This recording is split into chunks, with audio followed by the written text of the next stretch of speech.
Estoy acompañada de mi compañera María Jesús, la directora de la Biblioteca Universitaria.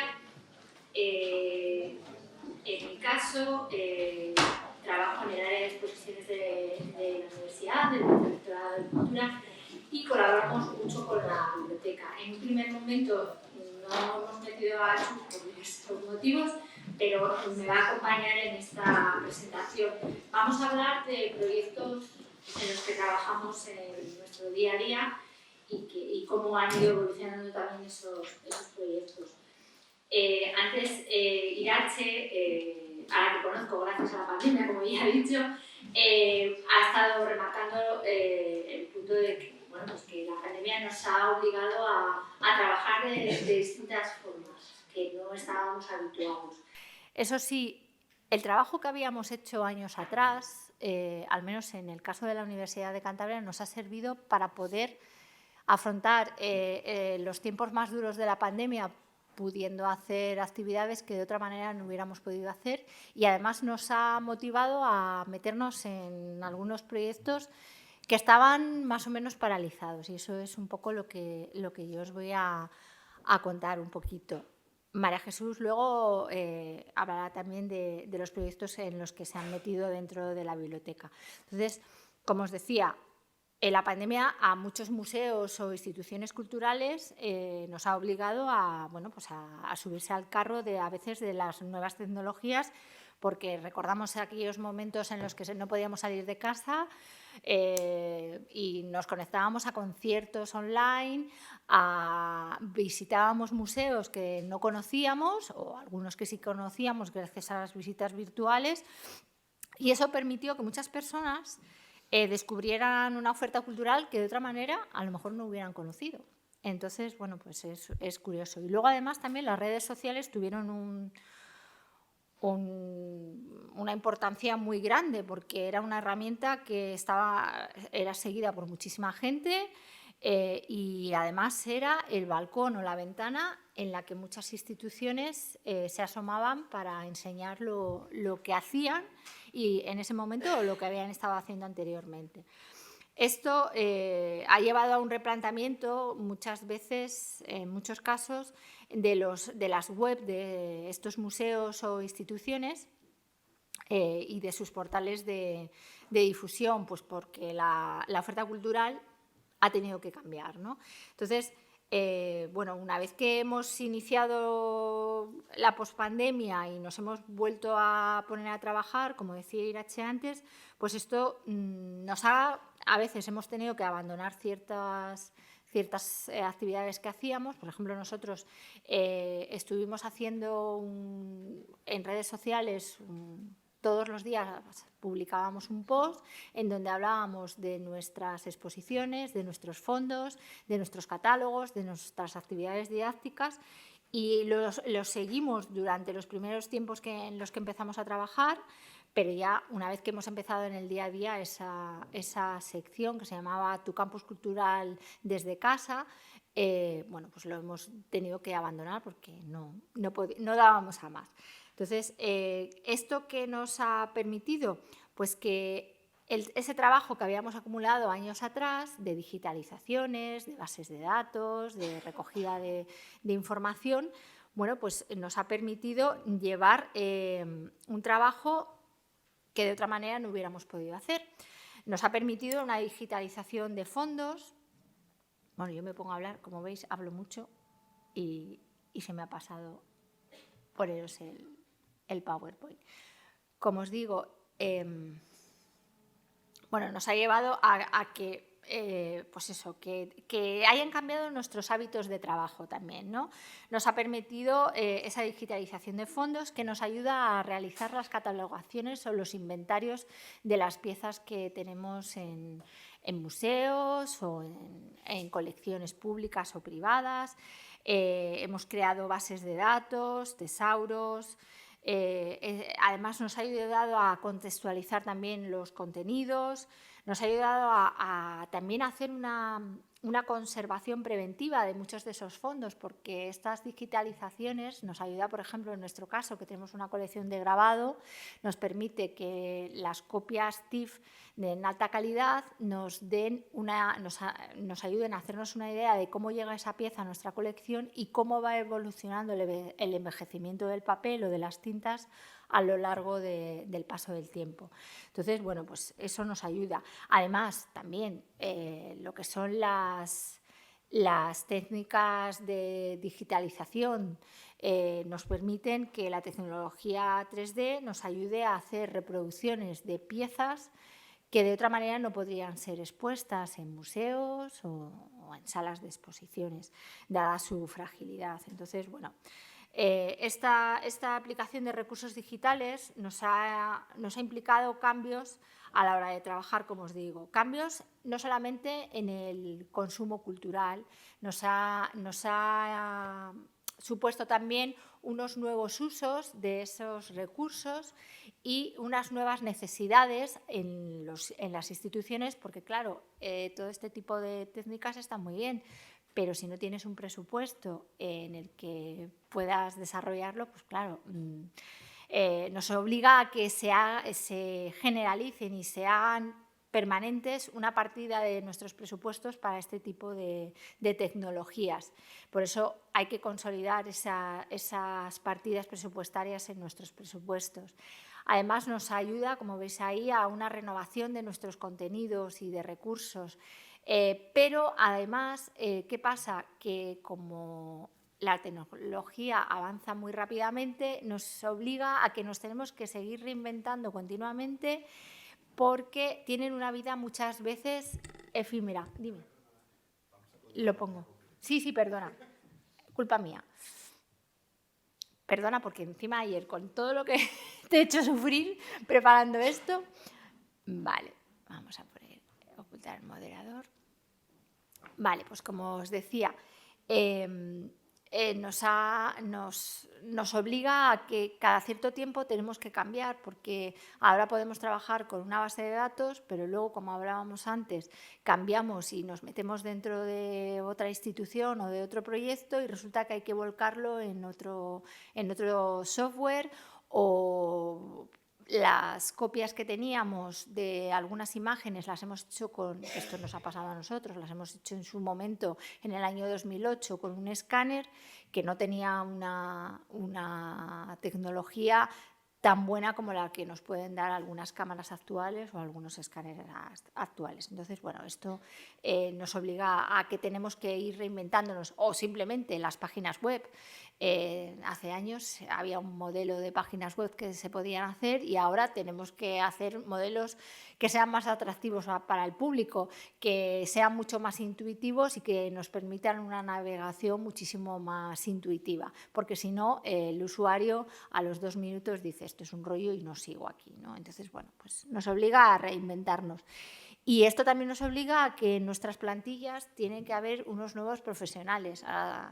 Los community managers tienen que crearse en muchísimas instituciones, si tienen presupuesto para ello, como por ejemplo el Museo del Prado, 1 o 2 o 3 personas dedicadas solamente a publicaciones en redes sociales. Entonces, sin olvidar que luego tenemos que tener un equipo interdisciplinar, ¿no?, que esté también detrás dando soporte a esas publicaciones, ¿no? Entonces, bueno, pues esto es el escenario maravilloso que luego, evidentemente, pues no solemos tener. Bueno, pues realmente esto era un poco para introducirnos en el tema. Yo he planteado esta charla junto con María Jesús para hablaros sobre el patrimonio cultural universitario como una tipología de patrimonio que no está, salvo por ejemplo, en la Comunidad Autónoma de Andalucía, sí que está dentro de su ley de patrimonio, está recogida y está protegida, pero en la mayoría de las leyes regionales no forma parte como una tipología como puede ser el patrimonio arqueológico, el patrimonio artístico, el industrial. Entonces, queremos enseñaros un poco estas peculiaridades. En mi caso, trabajo más sobre las colecciones artísticas, aunque en el año 2015 se empezó a realizar un proyecto de una página web en donde se recogía todo el patrimonio cultural de la Universidad de Cantabria en sus distintas tipologías. Uno de esos patrimonios es el patrimonio documental o bibliográfico, que parte de ello está en la biblioteca universitaria y es de lo que María Jesús os va a comentar. Este patrimonio se ha acumulado a lo largo de los 50 años de vida de la universidad, pero también tenemos fondos de los primeros centros de enseñanza superior que hubo en la región, como lo que era la Escuela de Comercio o la antigua Escuela de Ingeniería que estaba en este mismo solar. Entonces, tenemos fondos muy variados, de distintas tipologías, como os digo. Tenemos patrimonio natural, tenemos patrimonio industrial, patrimonio también inmueble, evidentemente, porque nuestros edificios, aunque son jóvenes, porque los más antiguos son de los años 70, pero bueno, pues que tenemos distintas tipologías. No están cubiertas, evidentemente, por la ley de patrimonio, porque claro, esos edificios no tienen una edad como sabéis que plantea la ley de patrimonio. Pero bueno, y el patrimonio cultural universitario, además, no tiene tampoco protocolos establecidos de conservación. Lo cual es un poco problemático. Cada institución procuramos crear nuestros protocolos y nuestras líneas de trabajo. Además, este patrimonio está muy disperso por los distintos campus y centros y se ha conservado muchas veces gracias a la ayuda de profesores o personal de administración y servicios que durante años lo han custodiado. No somos una universidad como Salamanca, con 800 años de historia, pero sí que tenemos, pues eso, patrimonio acumulado. A veces este patrimonio, no solamente aquí en Santander, en Cantabria, sino también en otras universidades, como la Complutense, se ha acumulado en seminarios de los distintos departamentos, sin ningún inventario, sin ningún orden.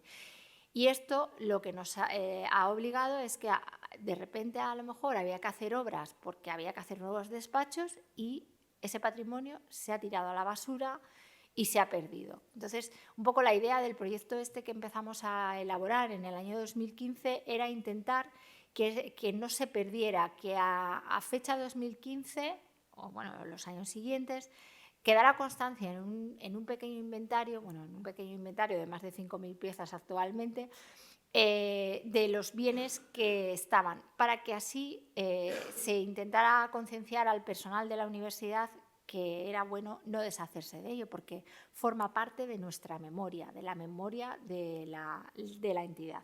Entonces, como os digo, es complicado.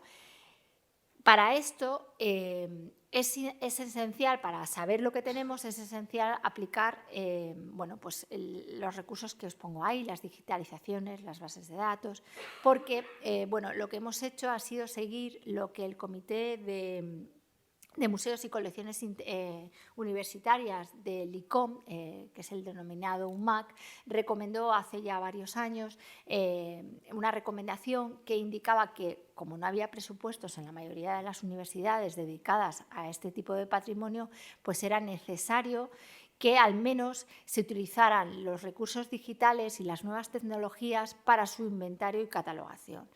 Y también para su difusión, evidentemente. Entonces, bueno, ese es un poco el espíritu que nosotros recogimos en 2015 para comenzar este proyecto. ¿Qué tipos de recursos utilizamos? Pues bases de datos, catálogos virtuales, redes sociales, evidentemente, antes de la pandemia y se generalizó después de la pandemia, evidentemente, páginas web que tenemos. Y como veis también tenemos museos virtuales y exposiciones virtuales. Y desde el año pasado tenemos también una aplicación para móviles que luego os pasaré a comentar. Para nosotros, nuestra joya de la corona son los frescos que tenéis en la planta de abajo, que es el conjunto de frescos realizados por Luis Quintanilla, con motivo de la exposición internacional que se iba a desarrollar en 1939 en Nueva York, 2 años después de la exposición de París en 1937, de donde surge el Guernica de Picasso, bueno, pues 2 años después el gobierno republicano a Luis Quintanilla, que como muchos sabéis, porque sois de aquí, de Cantabria, es un artista de aquí de Santander que bueno, pues estaba vinculado con el gobierno republicano, bueno, pues recibió el encargo de realizar una pieza que formara parte de esa exposición. La historia de los frescos es una historia muy peculiar, os la voy a resumir muy rápidamente. Y sobre todo, lo primero que os tengo que decir, ¿por qué la Universidad de Cantabria, que es una universidad eminentemente politécnica, que no tenemos Facultad de Bellas Artes, por qué ha llegado esta pieza aquí a Santander? Bueno, pues en el año 2005 se realizó en la sala de exposiciones que tenemos abajo una exposición que recogía dibujos y grabados de Quintanilla. En esta exposición surgió la conversación, en el rector que estaba en ese momento, Federico Gutiérrez Solana, le llegó la información por parte de Esther López Obrado, la investigadora principal que ha trabajado sobre este artista, le comentaron que se habían recuperado estos frescos después de 60 años perdidos, que se pensaba que se habían deteriorado y se habían destruido después de que no se realizara esa exposición.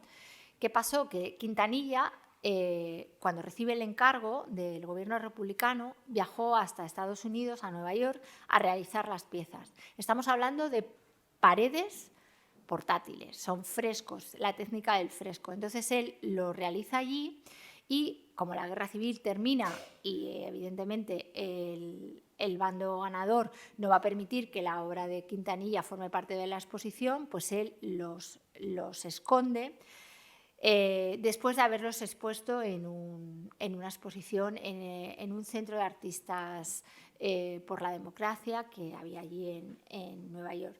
Entonces, esos frescos durante 60 años permanecen en el olvido.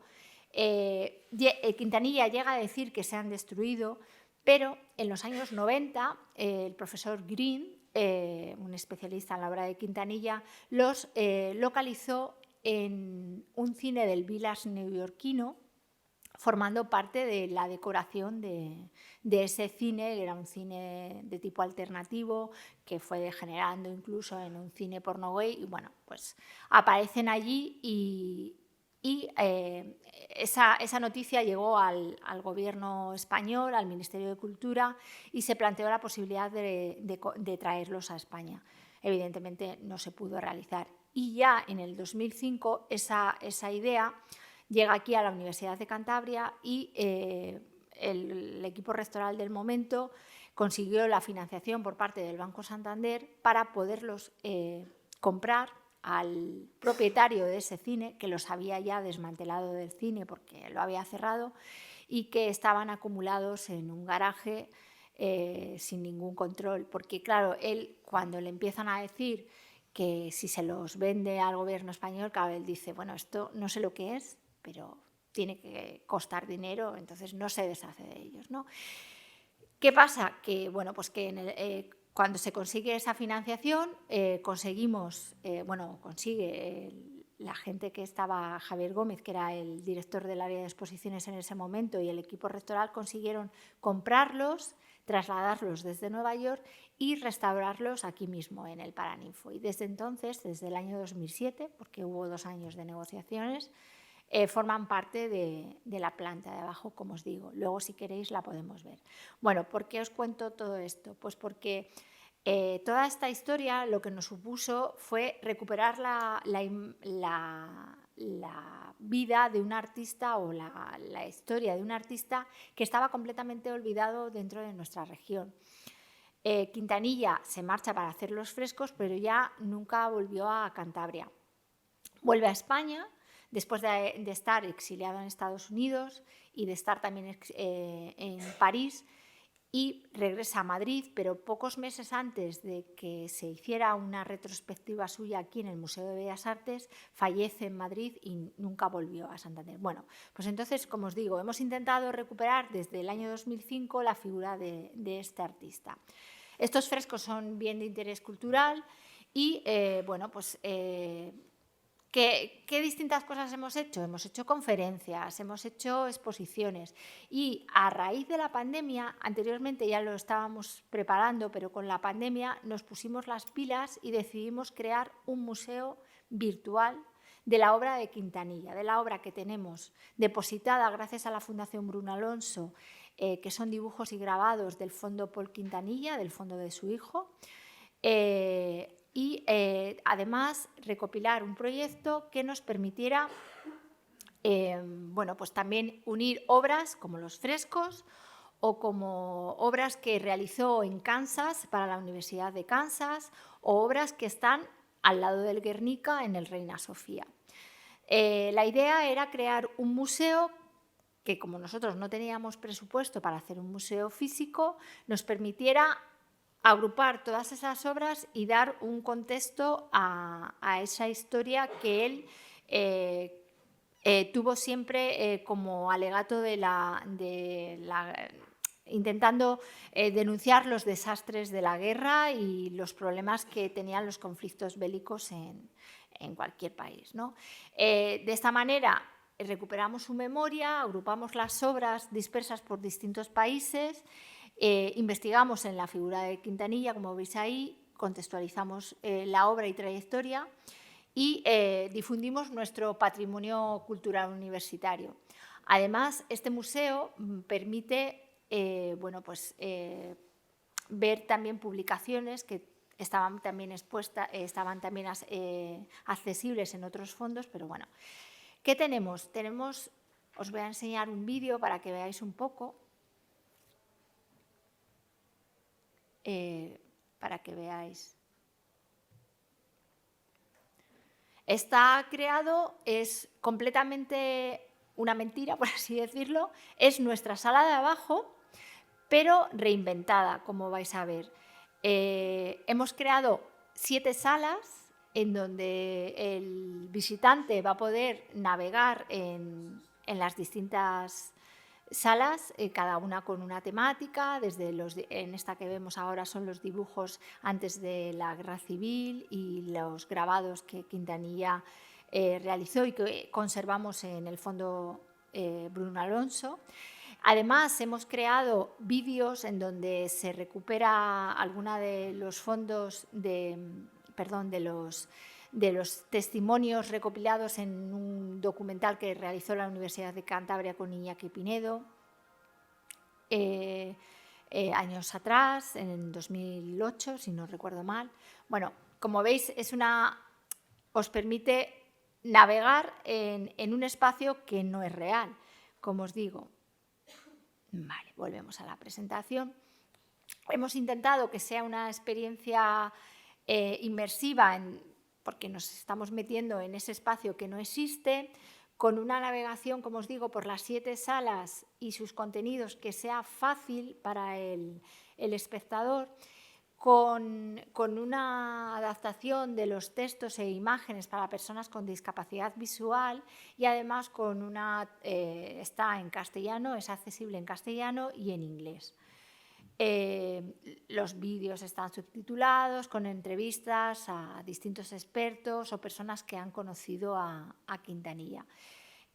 Bueno, este fue, como os digo, un proyecto que surge antes de la pandemia y que con la pandemia se acelera y se presenta, en mayo ha hecho ya 2 años, se presenta y bueno, pues es una manera de recuperar esa memoria de un artista que de otra manera aquí no se hubiera conocido aparte.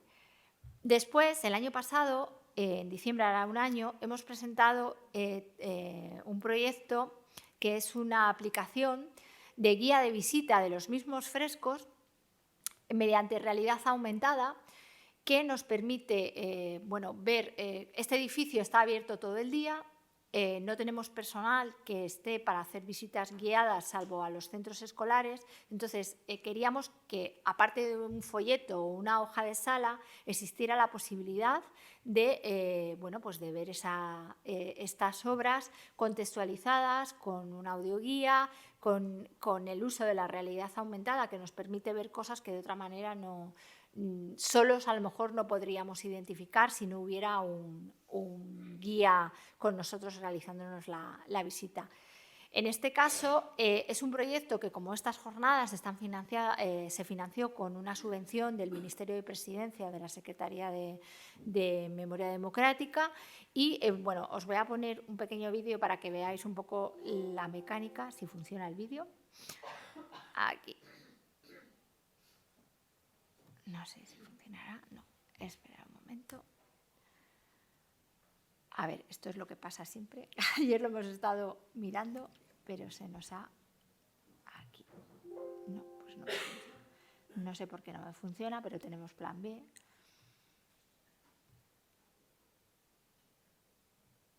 Perdonad, ¿eh?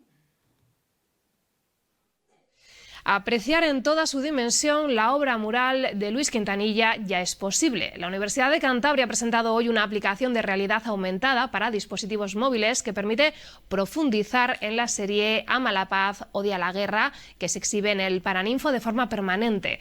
La iniciativa ha sido cofinanciada por el Ministerio de Presidencia y Memoria Democrática. El avatar del propio Luis Quintanilla guía al visitante a través de su móvil por este capítulo de su obra, los 5 murales que realizó para la Exposición Internacional de Nueva York el año 39, por encargo del Gobierno de la República. Los personajes, las técnicas, sus referencias en la colección Ama la paz, odia la guerra, están aquí, en este nuevo recurso divulgativo. Hemos desarrollado una aplicación que contiene también elementos de realidad aumentada y permiten que el autor Luis Quintanilla pueda explicarnos directamente cómo confeccionó la serie de Ama la paz y odia la guerra que tenemos en el Paraninfo de la Universidad, asimismo como los recursos técnicos que desarrolló, la iconografía. Incluye también la restauración que se realizó sobre los frescos de esta serie cuando llegó a España. Por ejemplo, el personaje del asno estaba muy deteriorado cuando llegó aquí. Podemos ver cómo estaba el fresco en su momento. Estaba de esta manera, con esos desconchones, había varias lagunas pictóricas que podemos ver y podemos ver también esa zona que se restauró, como nos indica, mediante la técnica del rigantino. La aplicación en castellano e inglés puede ser instalada de momento en dispositivos Android y a ella podrán acceder también personas con algún déficit auditivo o visual. La universidad es la primera institución de Cantabria que utiliza este tipo de herramienta para difundir su colección museográfica.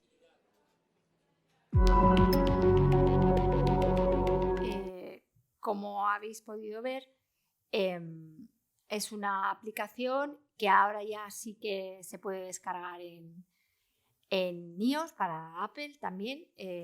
Abajo, si luego queréis, podemos verlo, o si no, vosotros mismos podéis experimentarlo. Existen unos códigos QR de descarga y nada, es bastante intuitiva. Tienes la posibilidad, como decía en el vídeo, de que un avatar inspirado en la figura de Luis Quintanilla, es decir, la inteligencia artificial nos ayuda en este caso a crear a nuestro propio Quintanilla, ¿no? Nos hace una pequeña introducción en el espacio donde estamos. Nos permite enseñar, por ejemplo, el tema de las jornadas de trabajo, como si conocéis un poco la técnica del fresco, pintar al fresco seca rápidamente y no tienes mucho margen a la hora de hacer cambios o reparar cosas que te hayas equivocado. Entonces, también nos permite ver, aparte de esos arrepentimientos, nos permite ver cómo ha ido realizando, en qué orden ha ido realizando las figuras. Entonces, te va mediante capas, puedes ir navegando e ir identificando incluso personajes que son conocidos y que, bueno, pues que hemos podido identificar, como por ejemplo Josefina Azcárate, la hija del embajador español en Inglaterra en el momento de la Guerra Civil.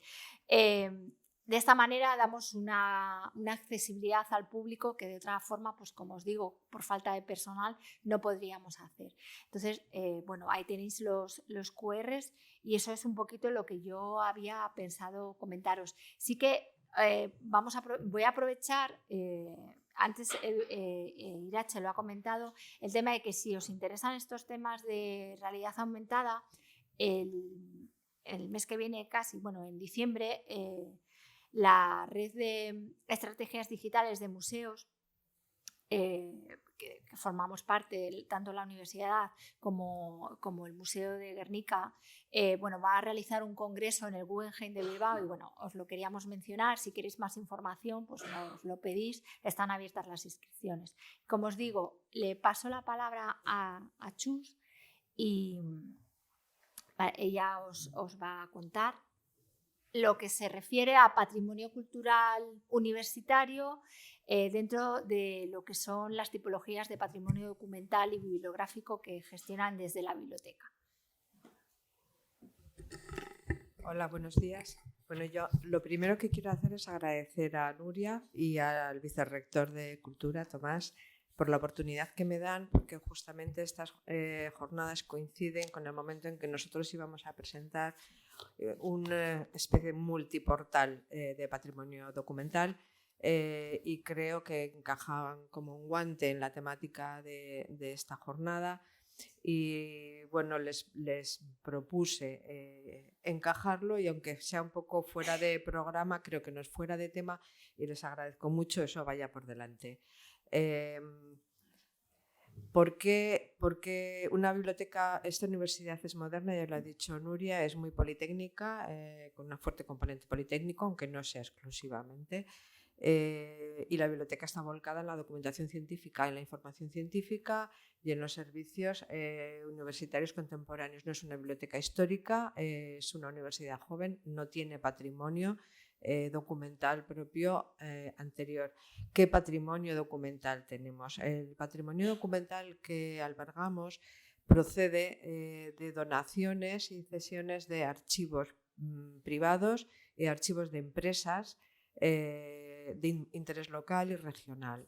Por ejemplo, tenemos archivos muy interesantes mineros, de explotaciones mineras pequeñas como las minas Mazarrasa o muy grandes como las minas de Arreocín. Tenemos archivos de empresas, la Ibero-Tanagra, archivos personales, personas relevantes. Jesús Carballo, fundador del Museo de Prehistoria de Cantabria, Joaquín Echagaray, que es un referente en la arqueología contemporánea. Son archivos personales de interés muy variado, diverso, variopinto, de muchas épocas. Saizrápaga de la época del siglo XIX, ¿no? El doctor Madrazo del regeneracionismo. Bueno, archivos personales de interés diferente, archivos empresariales que reflejan un poco la vida económica y social de nuestra región, ¿vale? ¿Qué ocurre? En 2018, bueno, nosotros a este patrimonio documental que tenemos le vamos dando un tratamiento primero de conservación física para que no se pierda, porque hay una pérdida patrimonial, como bien sabéis todos los que estáis aquí, enorme en todas partes. Entonces, lo que hacemos primero es una conservación física, luego un tratamiento documental somero a veces, unas descripciones generales o sin inventarios detallados, porque a veces no tenemos tiempo. O sea, es tiempo que robamos a nuestro quehacer de biblioteca universitaria y científica, ¿vale? En 2018, la universidad y la Asociación Desmemoriados, que es una asociación memorialista de aquí, llega a un acuerdo para la conservación y difusión de documentación. Esto es algo que merece, que me quiero detener un poco porque es realmente importante. Esta asociación realizaba un trabajo totalmente voluntario, como son todas estas asociaciones. Como antes ha dicho Irache, son las que conservan la memoria realmente de la época. Los periodos en los que se concentran realmente no es tanto el de guerra como un poco en la segunda mitad del siglo XX y la transición. Lo que ellos están recogiendo desde hace mucho tiempo son archivos de personas que conservan documentación por el motivo que sea, por su implicación en movimientos sociales, por su interés personal y demás. Entonces es documentación muy variopinta, muy tal. Ellos lo tienen, desde hace mucho tiempo iban digitalizando con sus criterios y por sus medios y lo tenían puesto en un servidor que altruistamente cedía a uno de los socios y demás. ¿Qué ocurre? Que todo esto es efímero, porque no hay garantía de conservación, porque los servidores no se conservan. De hecho, antes de poder acogerlo nosotros, se perdió todo lo que tenían porque su servidor se les vino abajo y no pudieron recuperar. ¿Cuál era el propósito de este convenio? El propósito de este convenio era la universidad. Nosotros aportamos la garantía de conservación, la institucionalidad, la permanencia y la conservación, el conocimiento tecnológico, el soporte, las técnicas documentales, y ellos aportan la documentación, aportan el trabajo, porque de hecho son ellos los que alimentan, después de que les hemos enseñado, son los miembros de la asociación los que voluntariamente alimentan la parte del portal, como luego veremos, que corresponde a la memoria histórica, y nosotros les proporcionamos la aplicación, el conocimiento, la descripción, la normativa, la memoria y demás. Entonces, esto costó firmar el convenio porque fue un convenio que costó entender qué recibimos a cambio. Bueno, a cambio, por cierto, nos ceden en propiedad una copia digital, es nuestra. Los objetos digitales también tienen propietario, ¿vale? Entonces, la universidad no solo pone el know-how y tal, sino que recibe una copia en propiedad. Costó entenderlo. Yo quiero agradecer además a la insistencia de la asociación y de algunos de los miembros en particular, alguno que está por aquí, porque gracias a su insistencia esto ha podido salir adelante. Esto además fue el detonante, el hecho de tener que tratar esta documentación fue el acicate final, el empujón final que necesitábamos para hacer algo que queríamos hacer desde hacía mucho tiempo, que era un portal con el patrimonio documental propio, no solo este, sino el que os he mencionado antes, de archivos personales, archivos empresariales y demás, de modestos en comparación con el patrimonio documental que hay en otros lugares, pero interesantes, importantes para nosotros por lo menos. ¿Qué tecnología utilizamos? Pues aprovechando lo que nosotros sabíamos hacer, que teníamos desarrollado un repositorio de documentación científica en línea utilizando el software DSpace, que quizá conocéis, que es de libre acceso y demás. La primera capa de nuestra instalación es un repositorio sobre DSpace en el que, como veis, está... no funciona así. Esta es, bueno, la entrada hay que identificarse, esto no es público, ¿vale? Esto es privado porque la documentación que albergamos puede ser accesible o no públicamente por cuestiones legales, tanto de protección de datos como de protección de propiedad intelectual, depende del documento, cada documento tiene su naturaleza. Entonces tenemos este repositorio. Este es el ejemplo de la descripción de un documento, ¿no? Una carta de José López a Enrique Diego Madrazo. Este es el doctor Madrazo que os decía antes, de la época del regeneracionismo, que por cierto lo sacaron de un campo de concentración después de la guerra para que muriese en su casa con 90 años. Como veis, está descrito con el esquema Dublin Core de... para ir atrás... No sé, ahora estás en red. Has pinchado atrás. Espera, vete al PowerPoint. Espera. Dale. Aquí. Bueno, perdón. Como veis, está escrito con el esquema de Dublin Core, los ficheros.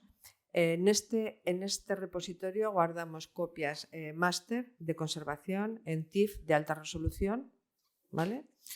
Pesan mucho, ocupan mucho, tenemos mucho espacio de almacenamiento que pagar.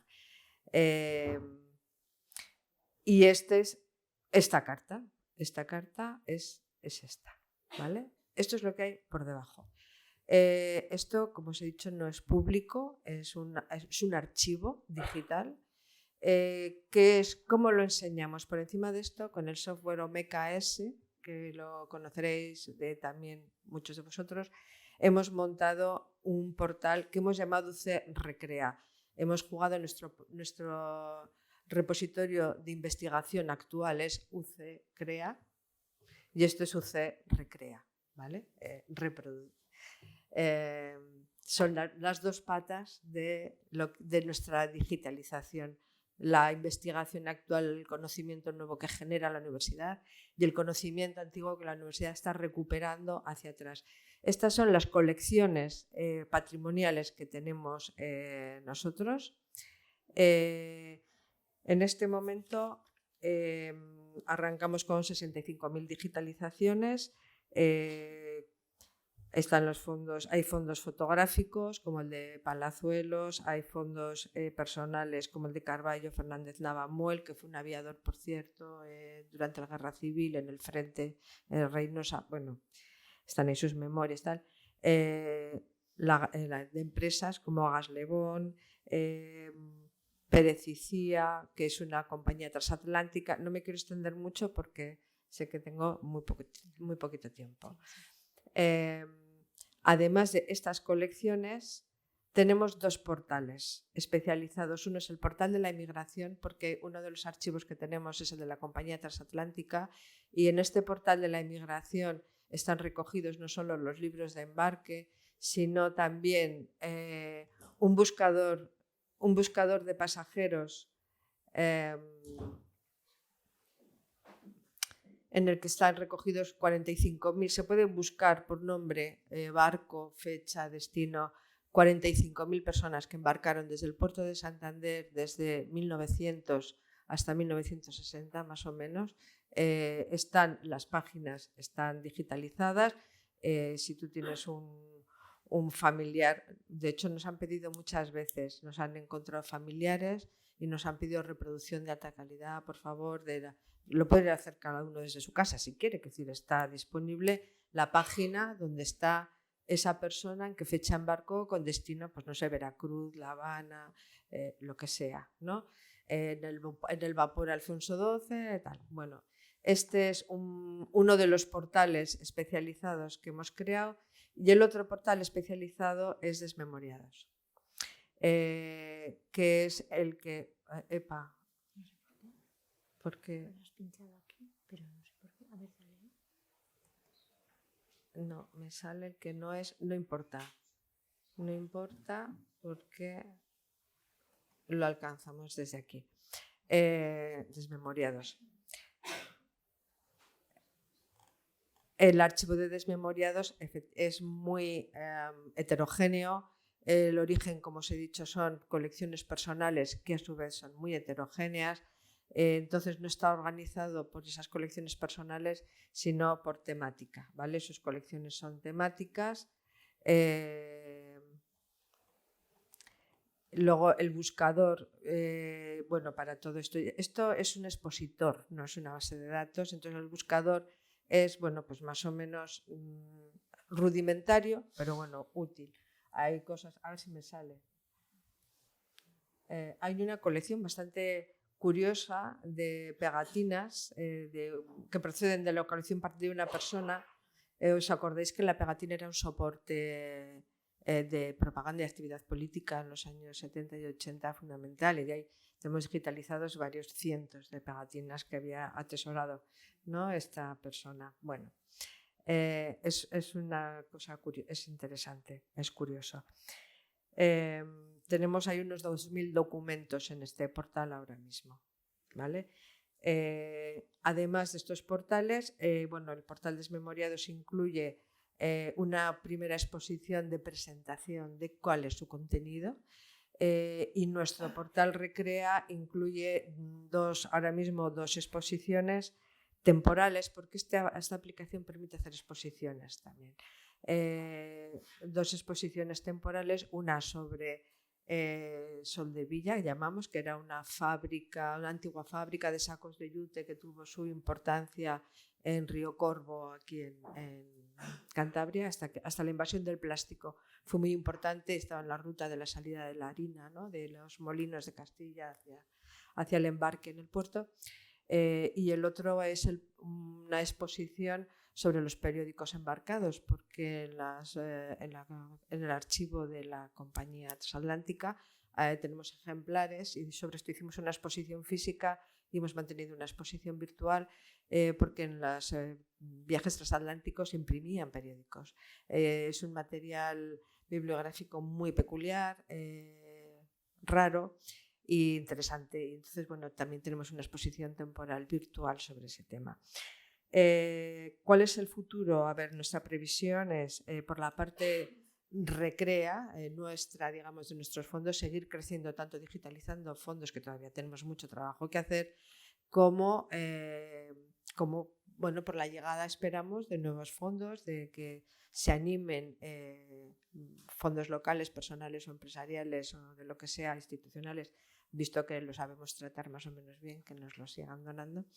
Y por la parte de desmemoriados hay mucho trabajo que hacer, porque no solo tienen mucha documentación textual que van digitalizando poco a poco, es un trabajo voluntario, como os he comentado, sino que además me consta que tienen recogidos cientos de grabaciones en audio y en audiovisual, de testimonios de personas contando su experiencia pues, durante la transición, la represión, en fin, activismo, o sea, historias de activismo, de represión, de actividad política, de actividad social.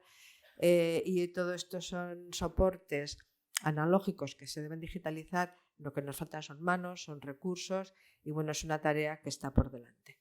Otra cosa que estamos haciendo, y esto lo hemos hecho con financiación de una convocatoria de subvención no muy abundante en dinero, pero bueno, queda tal, es geolocalizar. De momento, la parte de desmemoriados no la tenemos geolocalizada, estamos trabajando, no hemos terminado geolocalizando la de los otros archivos. Esto es muy entretenido y tiene mucho peligro porque te pones a enredar en el mapa de Cantabria, entonces, bueno, esto es peligroso como os podéis imaginar.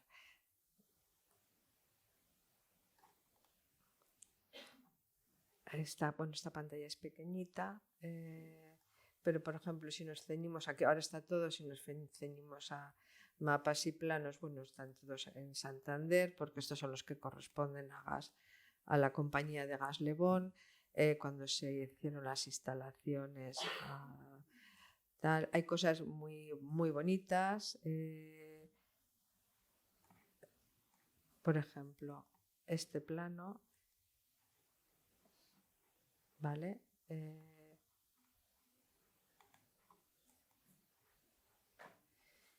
Esto es, preferiría ir desde la ficha porque se puede agrandar. El visor del OMK es bastante bueno.